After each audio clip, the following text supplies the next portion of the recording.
Pour les uns, c'est une dictature qui ne dit pas son nom. Pour les autres, une démocratie socialiste qui montre une autre voie possible. Certains disent le régime à bout de souffle, au bord de l'implosion et de la guerre civile. Quelle est la réalité? Que se passe-t-il au Venezuela? Ce matin, dans le centre de Caracas, une immense manifestation est organisée en l'honneur du président Nicolás Maduro. Saluons les travailleurs du Venezuela. Camarades, nous sommes tous frères. Des dizaines de milliers de personnes, sourires aux lèvres, venues soutenir l'héritier politique d'Hugo Chávez. Vive Chavez! Aucune caméra étrangère n'est présente. Nous ne poserons pas de questions pour éviter d'attirer l'attention des membres du service de sécurité. Ils patrouillent à moto, appuyés par des militaires qui se sont glissés au milieu de la foule.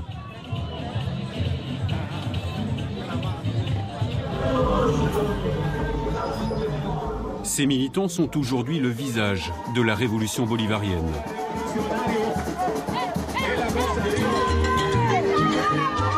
Vive Chavez! Et vive Maduro! Vive l'indépendance socialiste et la République bolivarienne! Ce matin, la capitale appartient à ceux que l'on appelle les chavistes et les soutiens du gouvernement. Ils clament leur victoire après plusieurs semaines d'affrontements.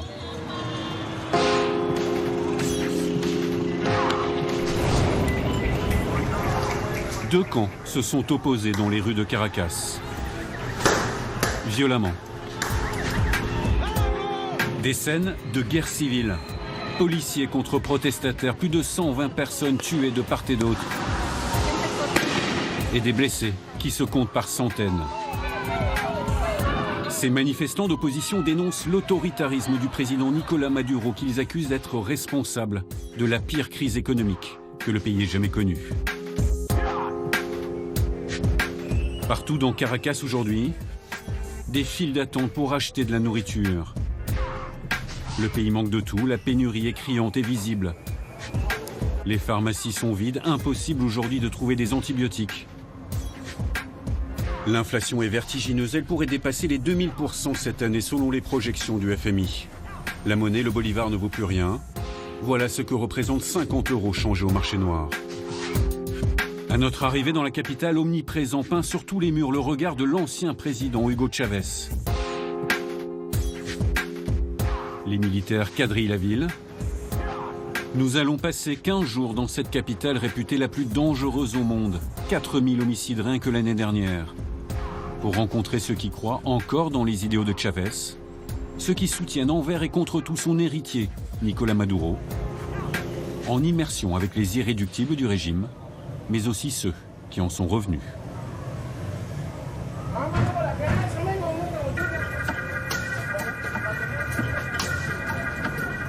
Ce matin, nous avons rendez-vous dans un quartier des hauteurs de Caracas, El Junquito. Cette petite municipalité est un bastion chaviste, un quartier où jamais la presse ne s'est rendue. Pour y entrer, nous avons obtenu l'accord de cet homme, Grégory. C'est le chef d'un collectivo, une milice populaire pro-gouvernementale. Ne vous inquiétez pas, vous pouvez me faire confiance. Et à mes hommes aussi, tout le monde ici est bien discipliné dans le quartier. Allez, on y va. Suivez-moi. Cet ancien chauffeur-livreur, père de 2 enfants, gère une trentaine d'hommes. S'il a accepté de nous laisser l'accompagner, c'est pour nous montrer comment ils assurent la sécurité du quartier, le maintien de l'ordre, et comment ils vérifient que personne ne porte d'armes. Ici, il a le droit de fouiller n'importe qui. Des contrôles aléatoires alors qu'il n'est pas policier. Montrez-nous ce que vous avez dans vos sacs. Et sortez vos papiers.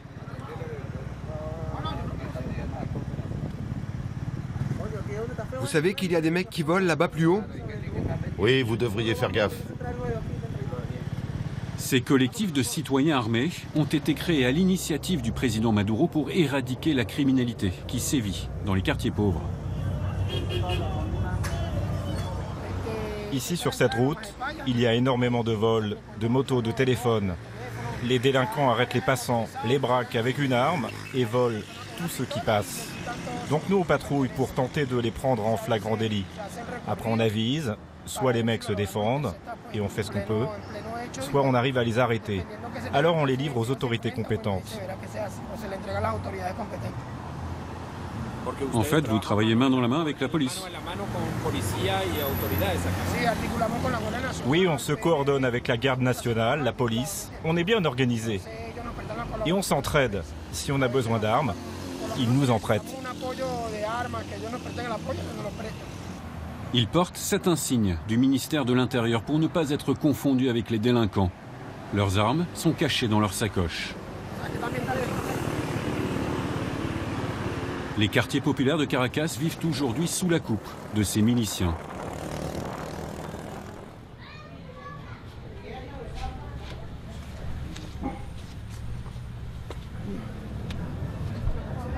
Bon les gars, quand on avance, je veux toujours quelqu'un devant et un autre qui regarde derrière. Pour l'instant, vous ne sortez pas vos armes, parce qu'il y a beaucoup de monde dans les rues et je n'aime pas attirer l'attention. Et vous les journalistes, restez bien collés à nous. Chaque conseil municipal a des listes, avec les noms de tous les habitants. Grâce à ça, les gens reçoivent de l'aide alimentaire et bénéficient des services sociaux. Les conseils ont des informations sur tout le monde et ils savent qui se comporte mal, qui vole, qui assassine. Alors ils nous passent les renseignements et c'est là que nous intervenons. On procède à l'extraction de la personne en question, on se met en contact avec les autorités pour qu'ils soient présentés à la justice. Le problème, c'est que souvent les criminels résistent, ne veulent pas se faire arrêter et nous, on est obligés de les tuer. S'ils meurent, c'est parce qu'ils s'opposent à nous. Lève les mains. Mets-toi contre le mur et vite.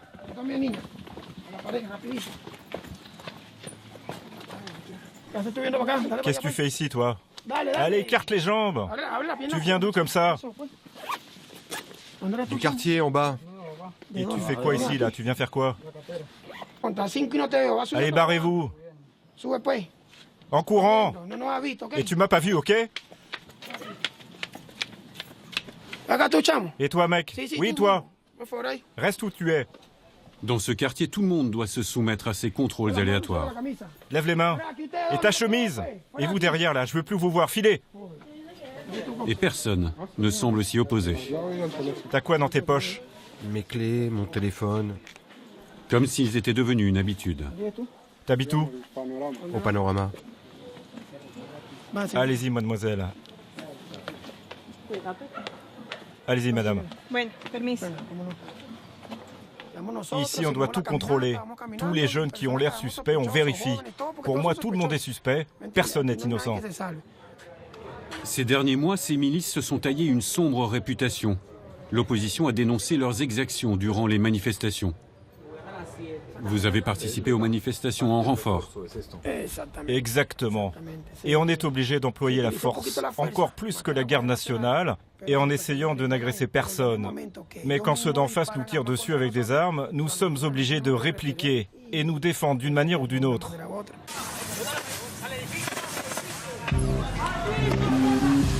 Habillés en civil, mêlés à la foule, ces milices ont appuyé les forces de l'ordre, provoquant la terreur dans les rangs des manifestants.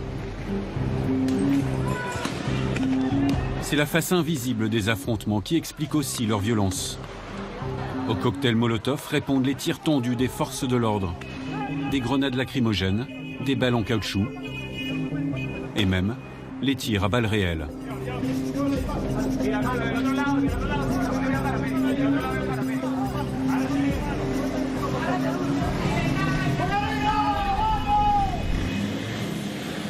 Depuis, ces groupes de miliciens ont réinvesti les quartiers, prêts à intervenir de nouveau si on leur demande. Grégory et ses hommes sont tous des chavistes de la première heure. Ils apportent aujourd'hui un soutien sans faille au président Maduro. Ça a été compliqué, très compliqué pour Maduro après la mort du commandant Chavez. Parce que beaucoup de monde s'est dressé contre lui. Et il a dû affronter une opposition très puissante, qui était bien décidée à le faire tomber. a tumbarlo del gobierno, pues. Moi, j'ai voté dès le début pour Chavez, après le coup d'État. Parce que je voulais un changement dans le pays. Il y avait trop de répression, c'était n'importe quoi. Le commandant a apporté une nouvelle vision, de nouveaux idéaux. Il a fait une révolution en donnant le pouvoir au peuple. Le peuple a conquis un pouvoir qu'il n'avait jamais eu auparavant.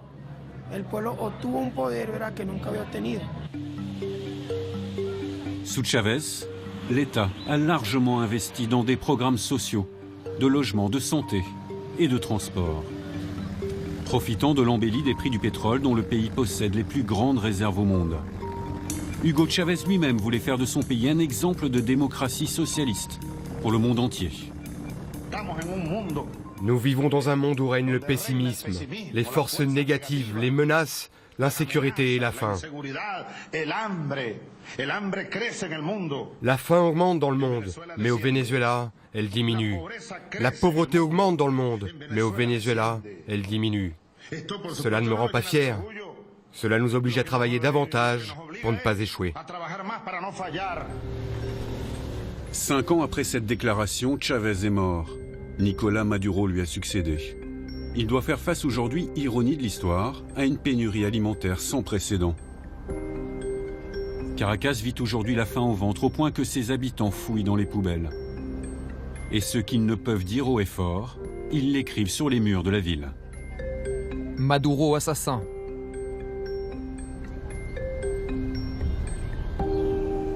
Il faut protester. Il faut se révolter, car on a faim. Depuis l'élection de Nicolás Maduro, les prix du pétrole ont chuté. Le baril, qui se vendait plus de 120 $ sous Chavez, vaut aujourd'hui 2 fois moins cher.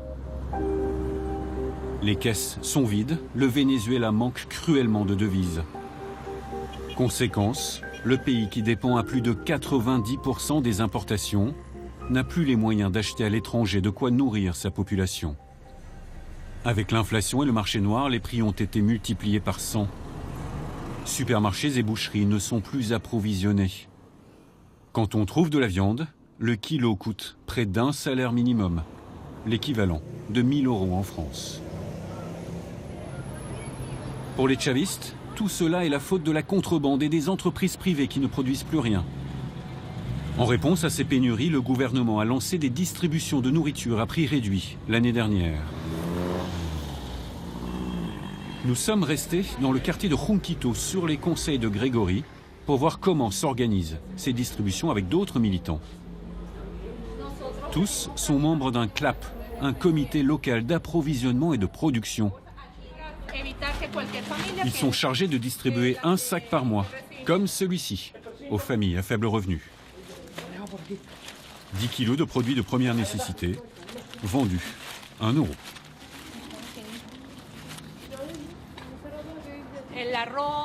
Il y a du riz, du lait pour les enfants, des jus, des pâtes. Tous ces produits sont fabriqués au Venezuela. Des produits socialistes. Tout est fait en terre socialiste. Ce sont des produits de base de l'alimentation des Vénézuéliens. Grâce à cela, nous démontrons que nous n'avons pas besoin d'entreprises privées, que le gouvernement vénézuélien peut le faire grâce aux entreprises d'État.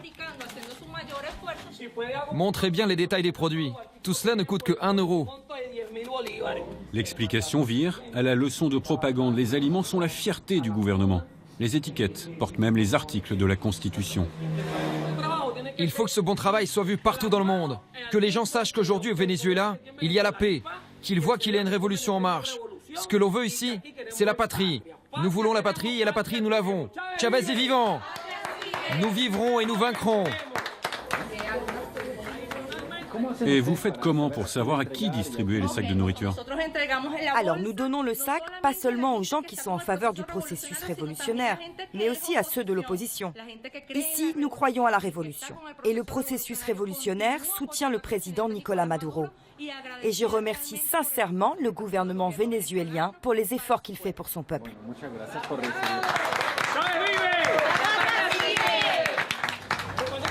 Vous venez prendre une photo avec nous? Venezuela, Venezuela, que viva, viva Maduro, que viva la revolución, que viva la constituyente, que viva. Les milices gèrent l'insécurité. Les comités chavistes, les distributions alimentaires. Tout est bien réglé, en apparence. Car la colère monte et la faim échauffe les esprits. Les distributions sont insuffisantes et trouver à manger chaque jour relève du parcours du combattant. Nous retrouvons Grégory et ses hommes dans le quartier de Ronquito. Reculez, reculez. S'il vous plaît, reculez. Une fois que vous avez un numéro, restez bien dans la file. Depuis 6 heures du matin, une centaine de personnes attendent pour acheter du pain. Tu as pris un numéro, toi? On en donne un par personne seulement. C'est la première fois que cette boulangerie est livrée en farine depuis une semaine. Elle a été pillée à plusieurs reprises ces derniers mois. C'est tous les jours comme cela. Et encore s'il y a de la farine. En ce moment, la production a baissé. Mais on nous a dit qu'elle allait reprendre. Et quand il n'y a pas de pain, franchement, là, c'est vraiment dur. Au moins, les choses s'améliorent progressivement. Parce qu'avant, on pouvait rester 15 jours sans farine. En échange de sa protection, la milice de Grégory touche un pourcentage des ventes. C'est ainsi qu'elle se finance.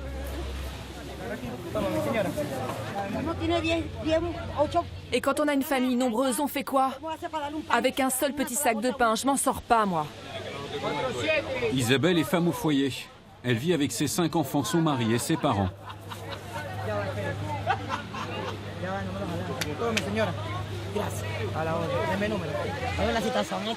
La situation est chaotique. Je passe mon temps à chercher de la nourriture.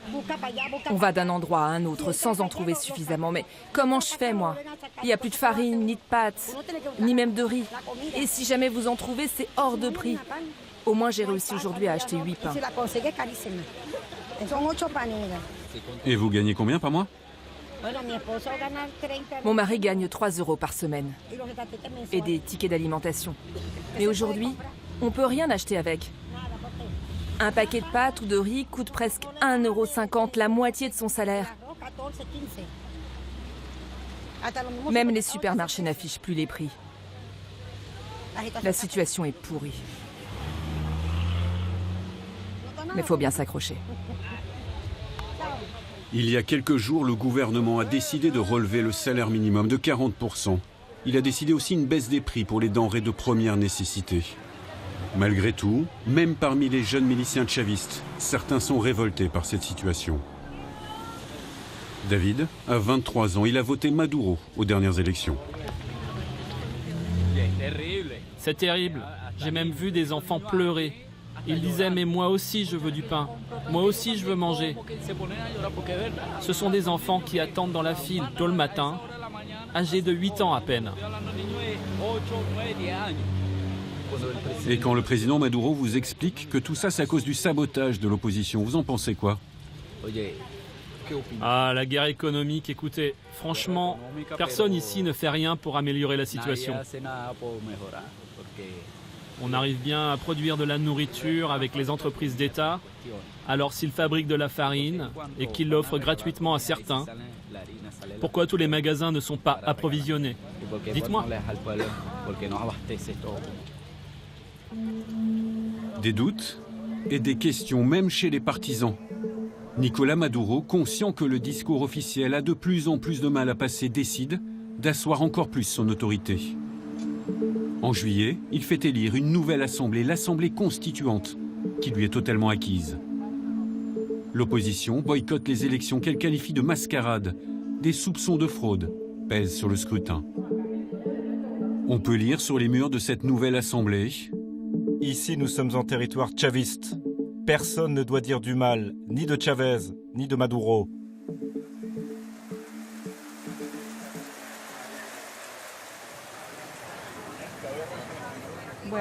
Esther Chiaro est l'une de ces députés pro-Maduro. C'est aussi l'une des journalistes de radio les plus populaires du pays.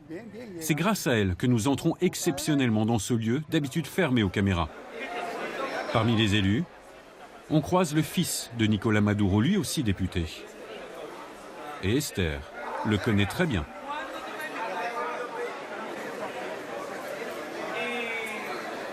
Les 545 membres sont tous, sans exception, des chavistes.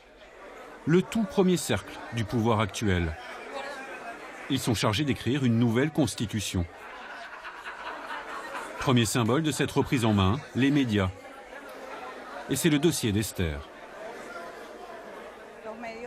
Les organes de presse ont été utilisés à plusieurs reprises comme des armes de guerre au Venezuela. Nous ne voulons pas instaurer davantage de contrôles, mais faire en sorte que ces contrôles soient plus précis et que les sanctions soient adaptées aux infractions. Quand on incite à la haine, à la guerre, quand on fait l'apologie de délits contre une partie de la population, on doit appliquer des sanctions très spécifiques. Notre loi est imparfaite et les médias, comme dirait la Bible, ont commis des péchés terribles. 2 radios viennent d'être ce jour-là coupées des ondes par le gouvernement. Officiellement, leur licence arrivait à expiration. Depuis l'année dernière, une quarantaine de médias ont été interdits. Une mise au pas qui ne pose aucun problème à Esther. Elle anime une émission tous les matins dans l'une des principales radios du pays. Et c'est d'ailleurs comme cela que cette mère de famille s'est faite connaître auprès du président Maduro, en portant la voix du régime. Le thème du jour, les manœuvres militaires décidées par le président Maduro en réponse aux sanctions économiques annoncées par les États-Unis à l'encontre du Venezuela. Qu'est-ce qui vous a choqué dans les propos diffusés par les 2 radios qui viennent d'être interdites? Eh bien, par exemple, il y a eu des positions qui étaient clairement favorables à l'entrée de troupes étrangères dans le pays. Tout particulièrement de soldats américains. Certaines sous forme de blagues. Mais comme on dit ici au Venezuela, à trop jouer avec le feu, on finit par se brûler. Dans notre pays, je pense que c'est inacceptable. On peut toujours donner son opinion, mais pas inciter directement à ce que des troupes étrangères interviennent dans notre pays.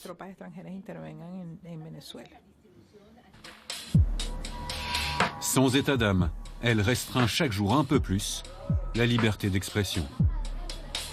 L'Assemblée constituante accuse tous ceux qui ont soutenu les récentes sanctions américaines d'être des traîtres à la patrie. Les nuits à Caracas sont devenues dangereuses pour les voix discordantes. En août dernier, le maire de Caracas est arrêté en pleine nuit et en pyjama par les services secrets bolivariens. Ils sont en train d'enlever Ledesma. C'est une dictature. Pour avoir autorisé les manifestations, Antonio Ledesma, 62 ans, a été assigné à résidence. Il a réussi à fuir le pays, direction l'Espagne. Autre figure, Leopoldo López, le leader du principal parti de droite, condamné lui à 13 ans de prison. Sa femme, Lilian Tintori, s'est vue récemment interdire sa sortie du Venezuela. Cette répression systématique de l'opposition choque même aujourd'hui certains chavistes historiques. Un homme qui a été au cœur du pouvoir a accepté de nous rencontrer dans un immeuble discret de la capitale. Sa famille est à l'abri à 1 heure de Caracas car depuis 6 mois, il est menacé d'arrestation. C'est un général à la retraite. Un dissident, Cliver Alcala. Il a été l'un des compagnons de route d'Hugo Chávez. Le président Maduro le considère maintenant comme un traître. À 56 ans, je ne peux pas y échapper, il me faut mes lunettes. Ce journal roule pour le gouvernement. Celui-ci aussi. Et celui-ci. Le seul journal d'opposition, titre « La Constitution est bafouée ». Et c'est vrai, nous n'avons plus de Constitution. Elle est totalement bafouée. Ce militaire de carrière connaissait Hugo Chávez depuis les années 70. Une longue amitié qui ne l'empêche pas de critiquer aujourd'hui le président Maduro.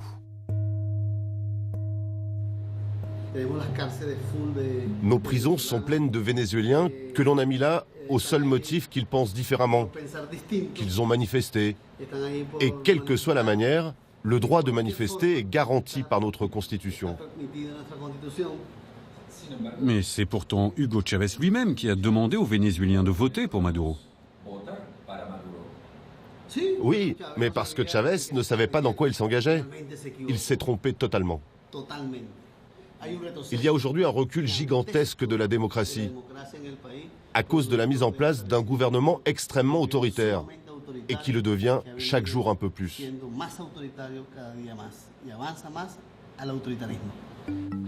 Mais ce qui a poussé le général Alcalá à entrer en dissidence, c'est la corruption endémique du régime.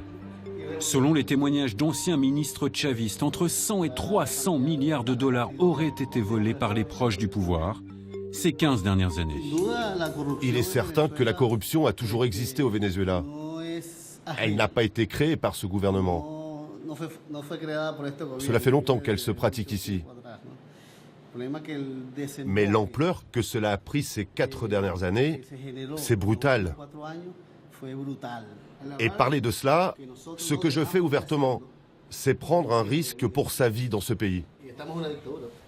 Tout indique que nous vivons dans une dictature. Et c'est de pire en pire, chaque jour. Et ça ne vous fait pas peur de parler comme ça? J'ai fait ça toute ma vie. Et vous voulez que je change maintenant que je suis vieux? C'est comme ça que je parle à Chavez. Et on se respectait mutuellement.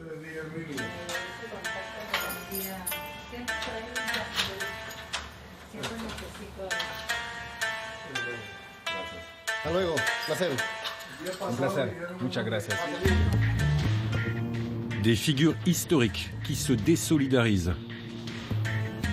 Et des proches du régime qui quittent même le navire. Comme l'ex-procureur général Luisa Ortega, qui a dû fuir le Venezuela après avoir critiqué ouvertement le gouvernement de Nicolás Maduro. Elle aussi était une chaviste convaincue, très proche du président. Ils veulent dissimuler les preuves de la corruption et les violations des droits de l'homme commises dans ce pays. Je vais continuer à les dénoncer. Elle est aujourd'hui réfugiée à l'étranger, mais tous les opposants n'ont pas la chance de pouvoir fuir le pays. Voici le quartier de Los Verdes, une résidence populaire de Caracas favorable à l'opposition. Les habitants vivent dans la peur depuis le mois de juillet dernier. Parce qu'ils ont ouvertement soutenu les manifestations, policiers, militaires et miliciens ont envahi leur immeuble en représailles. Depuis leurs fenêtres, ils ont filmé l'assaut. 14 personnes ont été arrêtées, sans motif, puis relâchées.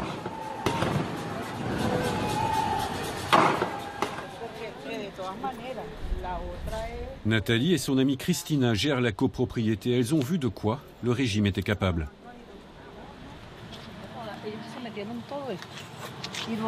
Ils sont entrés par là et sont allés jusqu'au bout de ce côté. C'était horrible. Et comment ils sont entrés? Ils ont défoncé les grilles et comme la voie était libre, ceux qui venaient à pied sont passés par là. Ils descendaient les escaliers en criant « Ouvrez les portes, nous allons vous violer, vous tuer. Ouvrez les portes ou on casse tout. » Et comme ça, ils obligeaient les gens à tout ouvrir. Comme tous les habitants de l'immeuble, Nathalie vit aujourd'hui dans la peur de leur retour. Une fois que tu es fiché, les problèmes commencent. Cette comptable subit aujourd'hui l'essence même d'une dictature. La crainte, partagée par des milliers de Vénézuéliens, de se faire arrêter du jour au lendemain, sans raison. Mon frère a déjà quitté le Venezuela à cause de ce gouvernement. Il me dit que je devrais demander l'asile politique. Mais à ce compte-là, tous les Vénézuéliens devraient demander l'asile politique. Combien sont déjà partis? Parce que nous n'avons plus d'avenir ici. Plus de 3 millions de Vénézuéliens auraient déjà quitté le pays. 10% de la population. Par peur, par nécessité, par choix. Victimes de la crise et de la répression. Un exil sans précédent. Restent les fidèles comme Grégory, qui s'accrochent encore à l'idéal socialiste d'Hugo Chavez. 4 années après sa mort, le commandant veille toujours. Mais il laisse derrière lui un pays plus que jamais divisé.